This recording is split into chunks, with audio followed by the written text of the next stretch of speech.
trans women as women, and understand the importance of intersectionality in feminism. Please share this post to spread knowledge. Beep, beep, beep. Welcome to the call of the Edijester. How are you, everyone? Come warrior teacher, usual stuff, right? TikTok. Talk about TikTok. Let's talk to me about TikTok. I don't know. TikTok. So anyway, I put some videos on TikTok last year and they took them all down.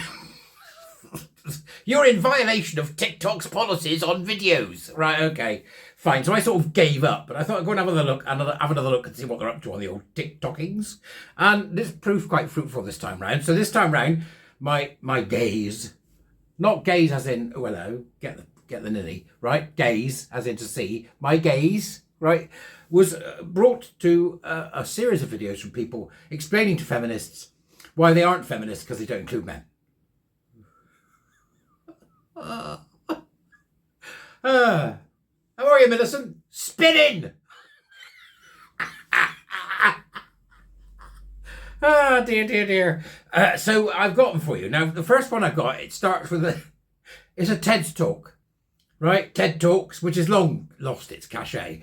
TED Talks, where an individual explains to you exactly why you're all wrong about this medical disaster, about this, one of the greatest medical scandals the world has ever seen. It explains to you why it's wrong, that you're wrong about that, while pretending to be a man, right? That's the first thing, okay? So I'm going to get that, right? Okay. And then I've got a series of them, which are, oh my God, just unbelievable. We'll explain to you in some detail exactly what a TERF is. Trans-exclusive radical feminism. That's it. There's nothing radical about it at all. You can't have feminism that includes men. It's ridiculous. Right? So that's what you've got for today. Go and have a look. Because I sit here giggling at it. Because I'm like, this is absolutely insane. But as you saw from the brief clip at the beginning of this, I'm taking this particular lunatic's advice and I'm sharing the knowledge, folks. Sharing the knowledge so that you can be part of it. So sit back with your cup of tea or whatever and prepare for approximately 4 minutes of outrage, especially if you're a feminist, because you've been doing it all wrong. And these clowns, these pantomime clowns, are here to tell you why, okay? I make no apology for what follows. I'll see you later. I came out to my dad. To my great relief, he was totally cool with me being trans. But as soon as I started talking about physically transitioning, he freaked. And I quickly realized it was because he, like so many other people, think that physical transition means just one thing: the surgery. Instead, the first step for a trans person seeking physical transition is usually hormone replacement therapy. Hormones are why I have a deeper voice and some sparse whiskers on my neck and a giant pimple on my chin. Now, because our transitions are slower and steadier than historic misconceptions can lead people to believe, there can be some confusion about when to call someone by their new name and pronouns. There's no distinct point in physical transition at which a trans person becomes their true gender. As soon as they tell you their new name and pronouns, that's when you start using that name and pronouns. You know, I always think to myself, if we can change from calling Puff Daddy to P. Diddy, and if we apologize profusely when we use the wrong gender pronoun for someone's pet cat, I think we can make the same effort for the real humans in our lives. Being trans means a daily onslaught of these misconceptions. And I have it pretty easy.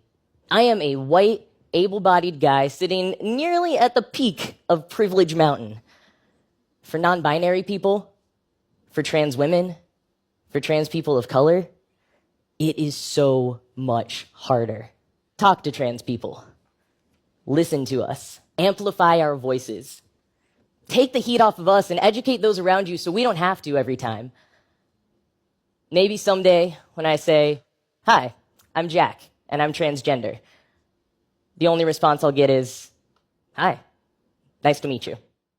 TERFs are everywhere right now. So let's look at what we're actually talking about when we say TERF. TERF is an acronym for Trans Exclusionary Radical Feminist, and it's usually attributed to a British cis feminist named Viv Smythe, who used it as shorthand on the internet in 2008. But the politics it describes goes back to the 70s and 80s. During this time, radical feminism sought to separate itself from all men, as they believed that this was the only way women could be free from male oppression. They believed trans women were men trying to infiltrate women's spaces and threaten their safety, while trans men were betraying the movement and falling victim to the patriarchy. As a result, this group of feminists feminists decided to define their feminism as one that excludes the trans community. Trans-exclusionary radical feminism. It makes sense, right? Yet today, many people who share TERF ideologies feel that the word is used as a slur against them. Yes, the meaning of words can change over time, and the word TERF has been co-opted to be used by anyone with an anti-trans agenda, regardless of the second wave feminism it describes. True TERFs believe that their views are nuanced and shouldn't be lumped in with all hate speech, regardless of how they hurt trans people. While conservatives have a shiny new word to hang their hat on. Which is why it seems like...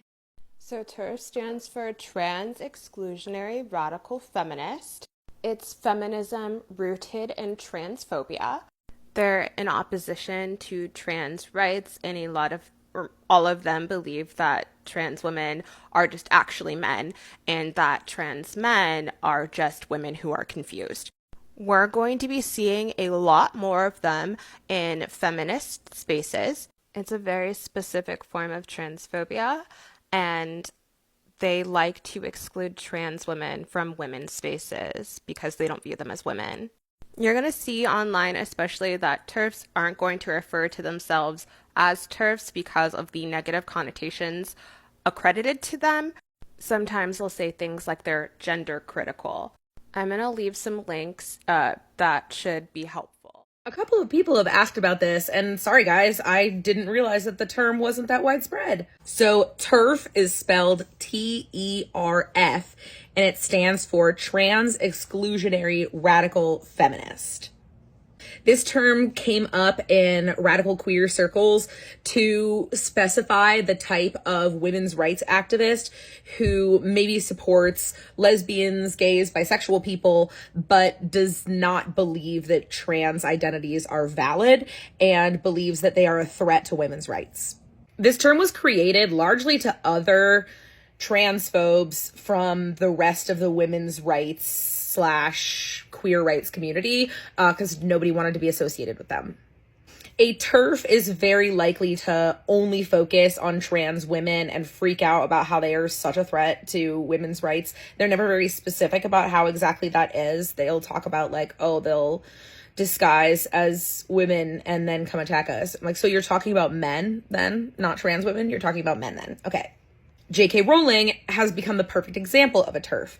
She tries to convince us that her transphobia is in the name of innocent, poor, victimized women.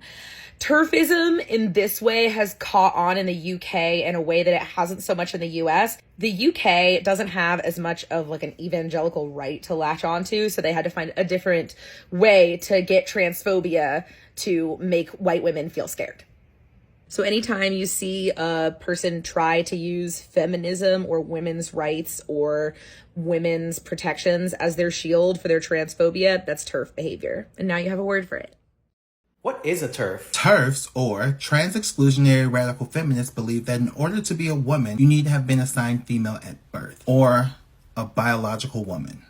They don't believe that trans women are women, and they see them as a threat to womanhood, which is why they oppose trans women in women's only spaces, like women's restrooms and women's sports. This belief continues to further endanger trans women in a society that already tells them they're not valid. It creates more noise and misinformation surrounding them, which fosters violence and hatred. Although the word feminist is in the acronym, they're not feminists at all. True feminists stand for all women. Oddly enough, TERFs are generally accepting of trans men, but that's because they see them as biological women, which is problematic on its own. Keep in mind that they are not to be confused with trans-inclusive feminists who accept trans women as women and understand the importance of intersectionality in feminism. Please share this post to spread knowledge.